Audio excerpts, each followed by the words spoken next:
Hello, hello. Good afternoon, everybody. Happy Friday. Hope everybody's had a good week. Hope you've got something done this week that you wanted to get done. I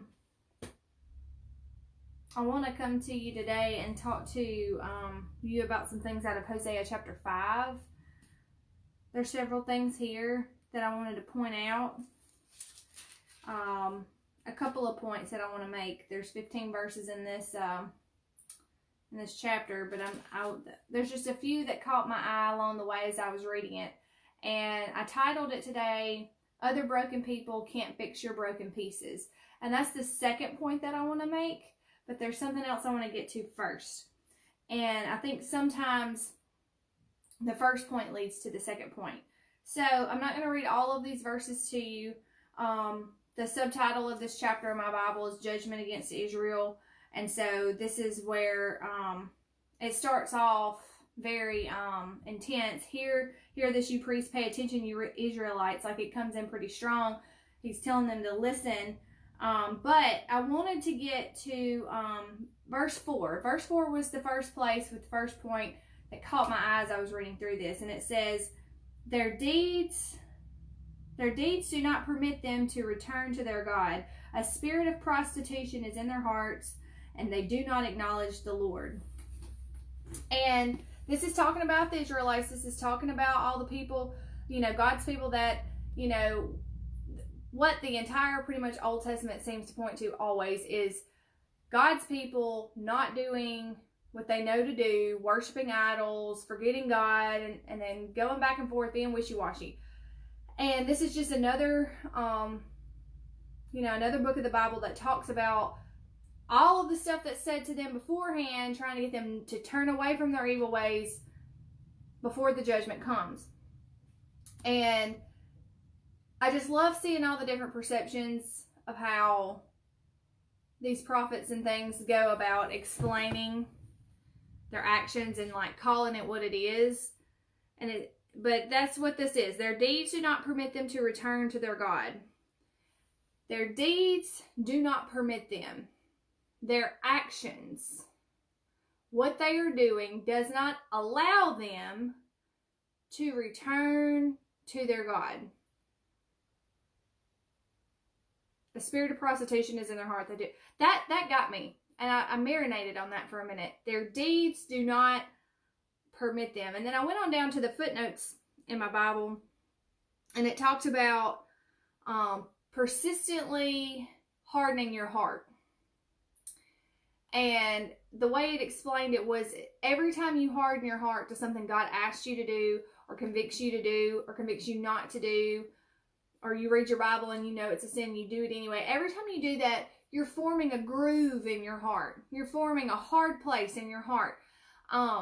And you can think of this, in any fashion or form. But I think about, as from a nursing perspective, I think about veins.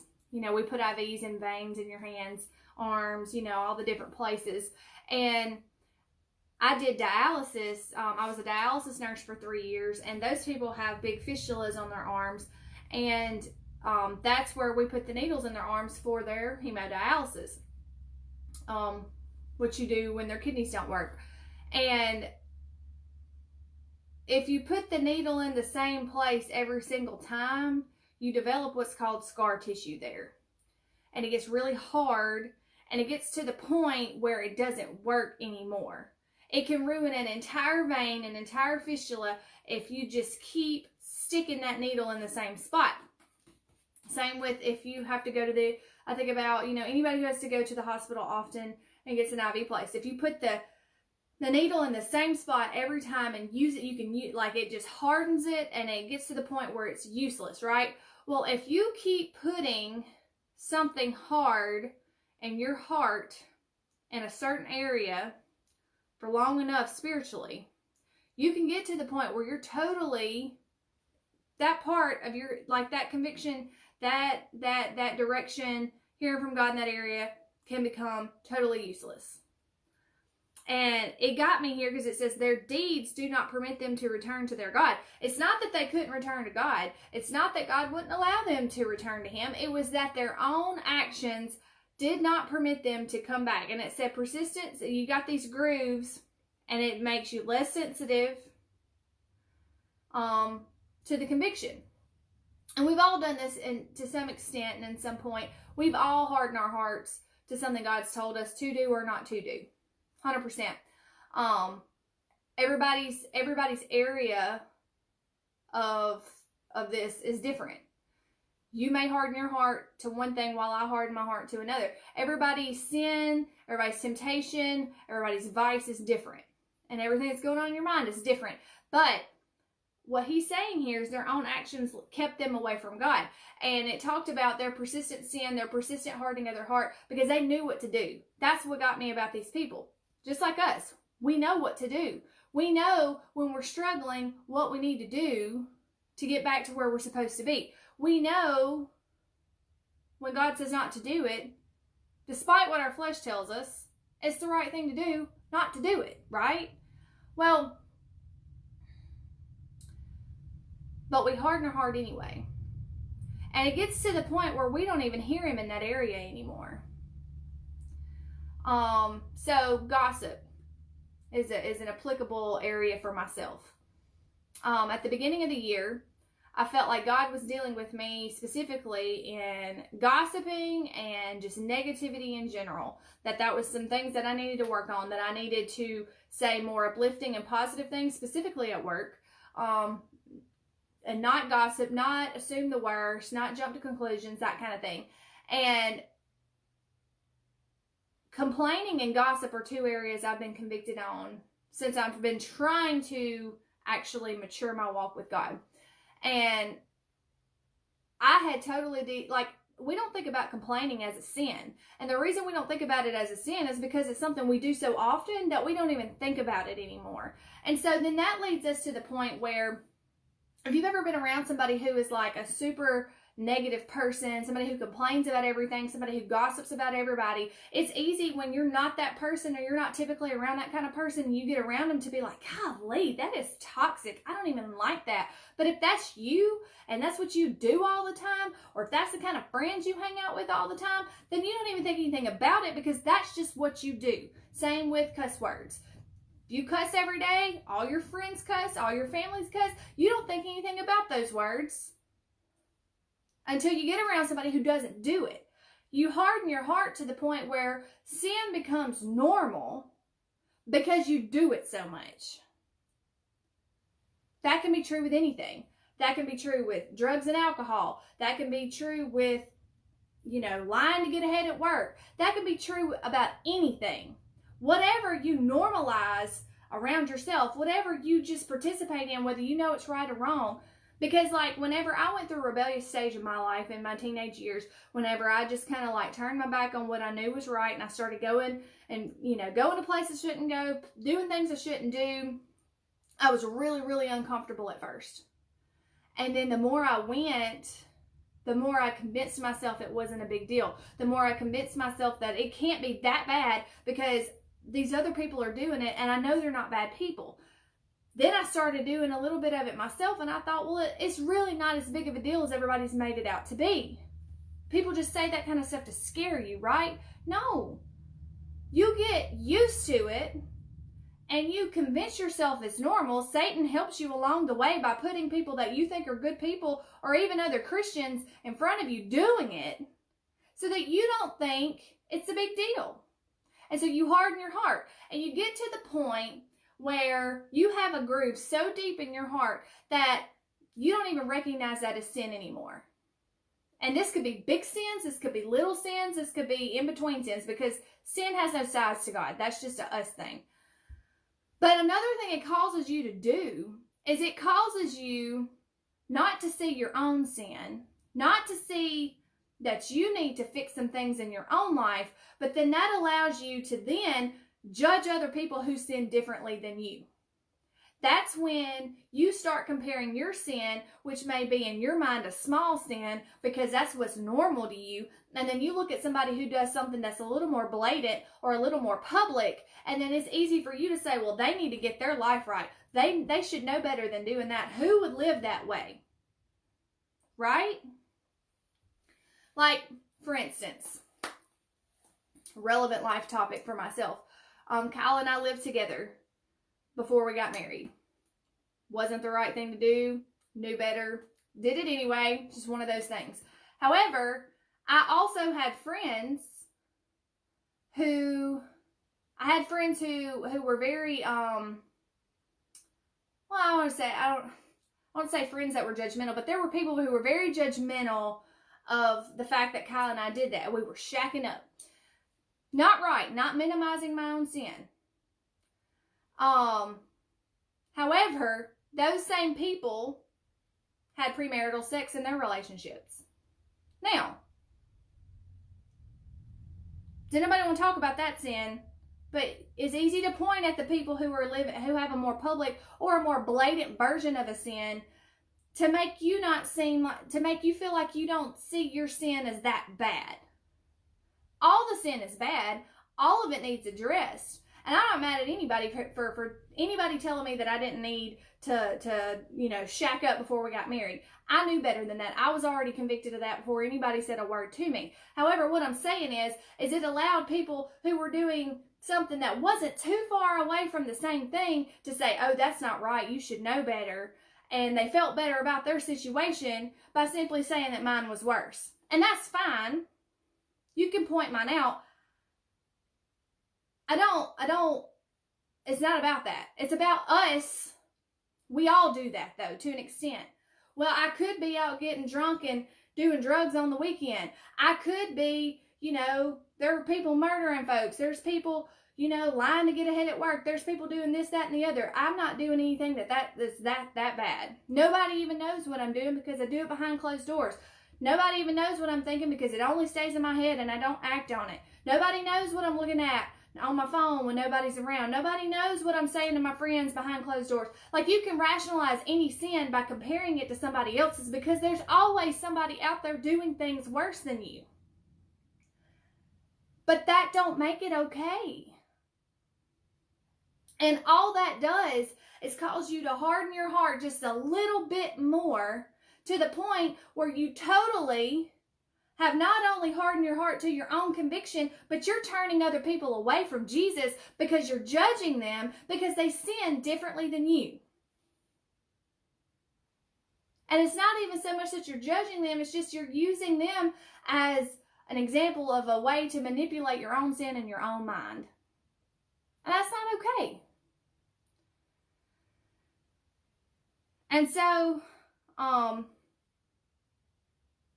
my point here is, what are you doing consistently, or what are you ignoring consistently that God's either telling you to do or not to do, that's allowing you to harden your heart to the point where you don't even recognize that it's sin in your life?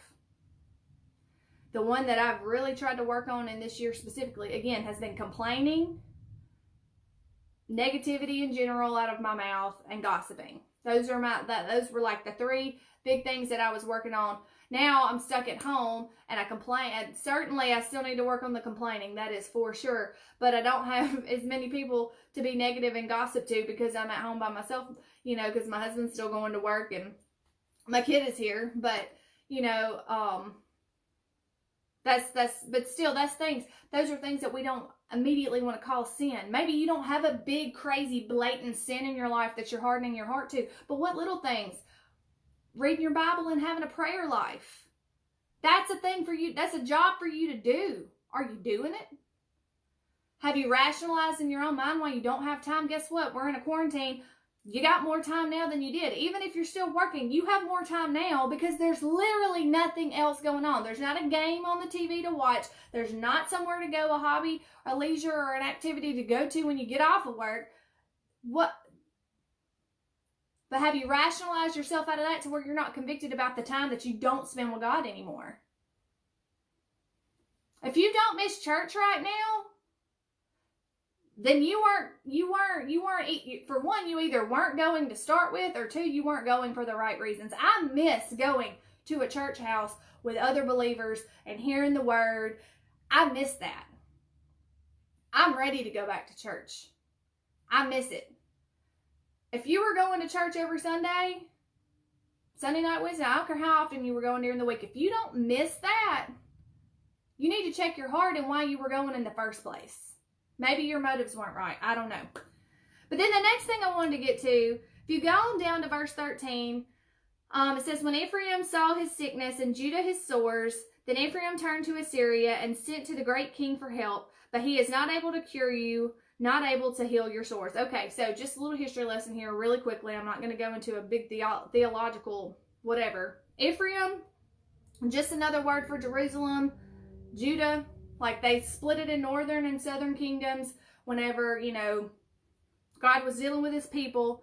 But Ephraim is just another word for the northern kingdom. The people who got judged first, went into exile first, God's people, they went worst first. That's who Ephraim is. And Assyria was somebody who actually ended up taking them into captivity, but they were actually looking to help them. Well, they didn't take them into captivity, but they were trying to make an alliance with them so that they wouldn't go into captivity, and it actually made things worse. God told them not to make an alliance with these people, and they did it anyway. So that's what it's saying. When Ephraim saw his sickness and Judah his sores, then Ephraim turned to Assyria and sent to the great king for help, but he is not able to cure you, not able to heal your sores. So whenever God's people got in trouble, this is the point I'm making. When God's people got in trouble, and they finally realized how serious the situation was, when they finally realized how bad it was, when they finally saw their true condition and that they needed help and that, bad stuff was fixing to happen, instead of turning to God, instead of turning back to the Lord, instead of turning back to the person that has had them the whole time, done took them through, parted the Red Sea, walked them through it, done brought them through the wilderness, all this stuff, done rained what Tony Evans would say, cornflakes out of the sky, manna, whenever they needed something to eat, all this stuff. They've lived through all of these miracles, their ancestors had anyway, and they turn to a pagan king. The king of Assyria was not a godly man. He was a pagan king. He was powerful at the time. They turned to him to help them. That's the whole point of what I was saying. Broken people can't fix your broken pieces. He didn't have what he needed in his life, much less could he fix their situation. Because what they had a physical problem. They had a problem in the natural realm. They had a problem. They were fixing to be taken captive. They were fixing to be taken over from a military standpoint.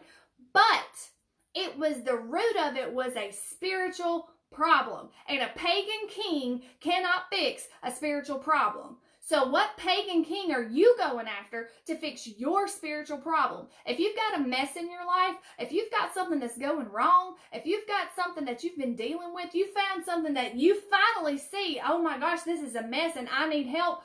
Who are you going to for that? Have you prayed about it? Have you talked with your pastor about it? Have you talked with a pastor about it if you don't? Have you reached out to a Christian? Have you reached out to your Christian friends? Or do you just get on the phone and complain and gossip or Google or look on blog sites or whatever? Where are you going for your answers? Where are you going for your guidance? Have you cracked the Bible open? Have you said a single prayer over it? These people didn't. They went to a pagan king to deliver them when God was steadily having prophet after prophet after prophet in their face saying, repent. Just stop doing what you know's not working. You know better than to worship these idols. You know better than to marry these people who are pagans and are doing all these Asherah poles and worshiping Baal. You know better than to offer sacrifices to a fake god in the temple. You know better than all of that, yet that's what you're doing. And prophet after prophet is doing sign after sign, analogy after analogy, giving the same word from the same God, and says, if you don't get this straight, you're going to have the wrath of God rain down on you. Why are you not hearing it? Oh, let me go talk to King from Assyria. He don't even believe in God.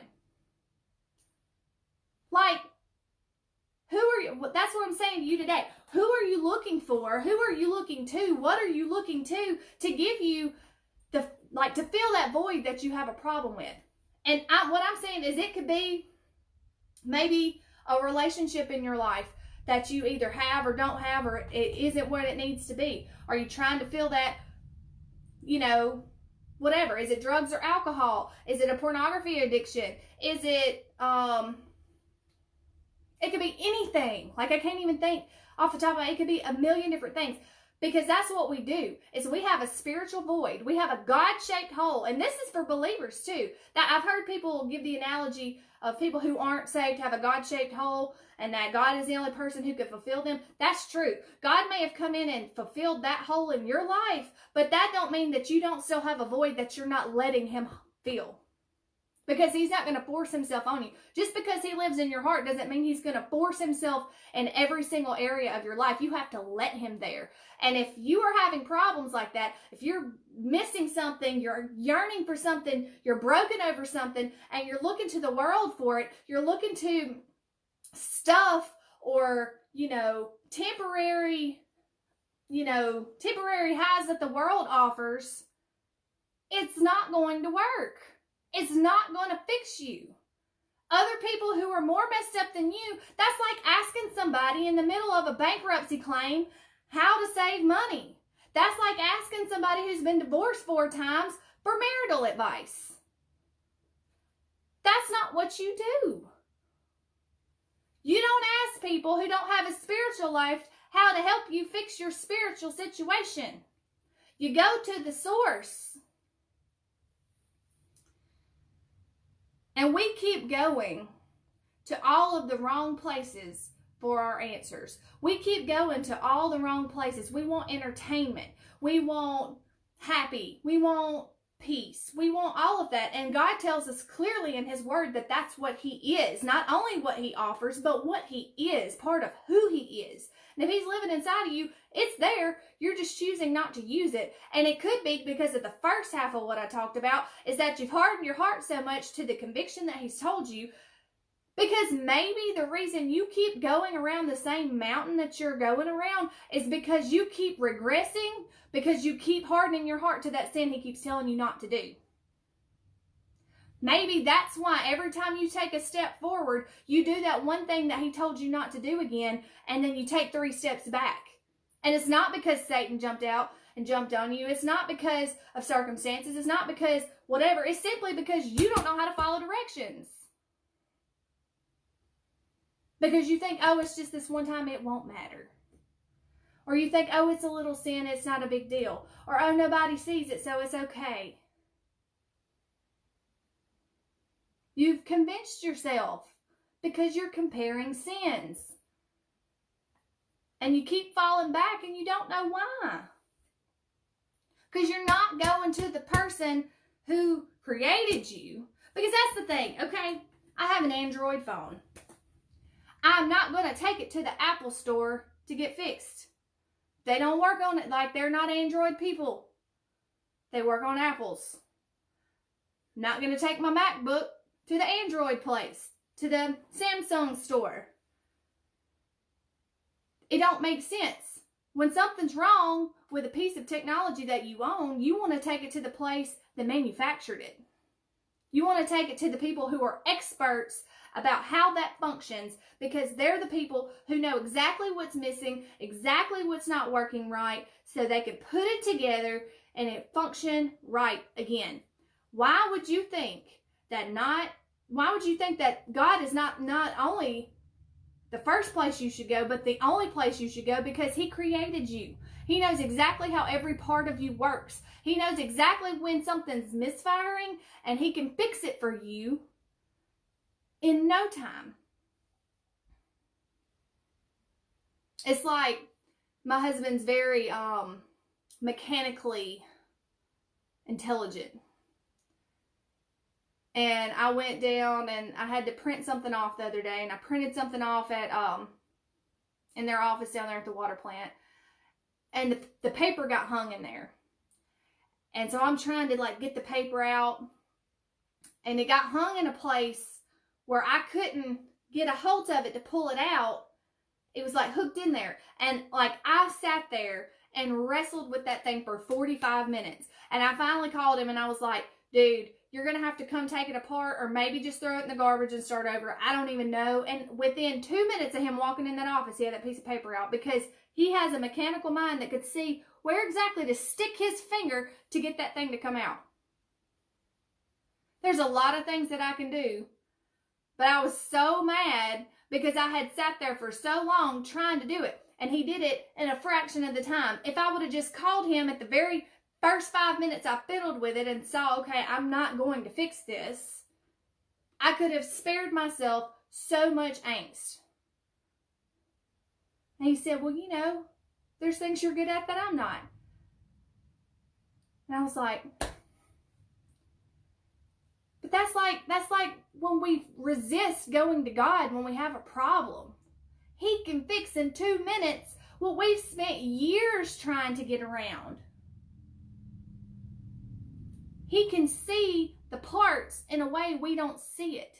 He can see how everything works together and how you need to address it, from what angle you need to go to address it and solve the problem in half the time.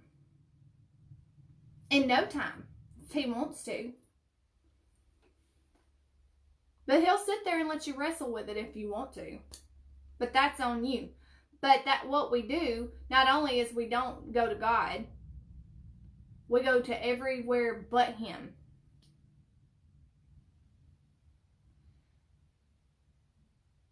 And, you know, there was several points made over Easter weekend in several different sermon series I listened to.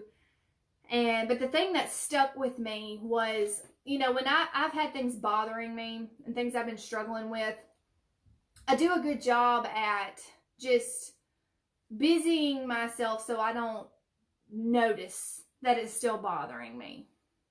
Meaning I'm so busy with other things, I distract myself with so many other things so that it doesn't bother me because I don't have time to think about it. I don't have time to dwell on it. Well, let me tell you something. When you get stuck in a quarantine at home for a month, you have time to think about all kinds of things. And, you know, ignoring problems doesn't fix them. And that was the point that I believe it was Pastor Stephen Furtick from Elevation Church that made the comment that he was talking about Mary Magdalene and why she was the first one to see Christ resurrected. And it was because she faced his death head on, meaning she went and watched him be put in the tomb and watched it sealed. She accepted the death while everybody else ran away, while everybody else didn't want to see it, while everybody else didn't want to face it, while everybody else just wanted to act like it didn't happen and just get away from it and just to block it out. She saw it through. And so she was the first one to witness the resurrection. Do you want to be the first one with the breakthrough? Do you want to get the early breakthrough because you faced whatever it is that you've got to face to get past it? Or do you want to have to get your breakthrough secondhand because you've just ignored it? I'm a professional at that. Ignoring things, just letting it go, pretending like it's not a problem, pretending like it's not happening. You're not going to get your resurrection. You're not going to get your breakthrough by just ignoring things. That's just another tactic. That's not going to Christ with your problem. That's not letting God work in your situation. That's not letting him meet you where you're at. That's just another way of trying to fill a void with something else. Distraction is just another on the list of something else. That's not God. And I hope this is coming out right. It gets to going in my head. Sometimes I don't know if it's coming out right, but the very last verse, and then I'm gonna get out of here. Verse 15 says, "Then I will return to my lair until they have borne their guilt and seek my face. In their misery, they will earnestly seek me." And I wrote out to the side of that, sometimes we need to be broken to grow. I talk about it, infertility all the time in that way. And that forced me to grow spiritually in a way, and still does even now. Because that's the thing that's broken my heart most consistently and most often in my adult life. But we all have our thing. We all have our own version of misery. We all have our own, things that cause us to stumble. We all have our own disappointments. God doesn't want you to be unhappy, but He is way more worried about your holiness and your happiness. And if He has to see you miserable for a little bit so that you'll turn your face back to Him, so that you have a proper perspective of Him, so that you can align your priorities on Him, He'll let you feel it. He'll let you hurt. Because it talks about He's the Alpha, the Omega, the beginning and the end. He knows how it's going to end. He knows how it's going to play out. He knows how long it's going to last. That's the part we don't know. Like with coronavirus, we don't know how long it's going to last. He does. We don't know how it's going to play out. He does. We don't know when things are going to take a turn up. He does.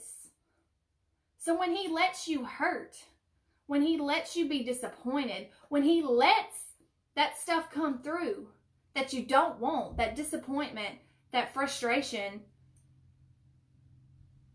let yourself, and this is hard, and this is some next level spiritual maturity, I'll just be honest with you, and I am not good at this yet, but I understand it, and I'm trying to help. I want you to understand it too. Like, when you're in that season where He's letting you hurt, where He's letting you wait, where He's letting you be disappointed, choose to see it as He knows how it's going to play out. And see it as, try to figure out why He's letting you feel that way. What have you been doing or not doing that led you here? And what do you need to learn so you can move on? What rock do you need to roll? What tomb do you need to cover with a rock like Mary Magdalene watched Jesus be sealed up in that tomb? What tomb do you need to seal up in your life so that in a few days you can see the resurrection of your situation?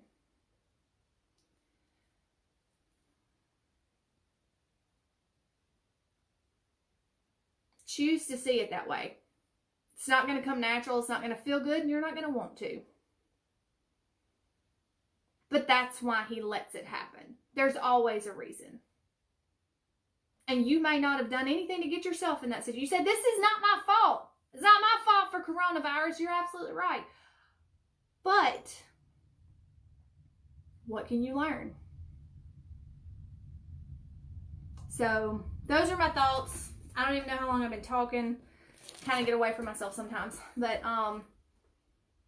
those are my thoughts today.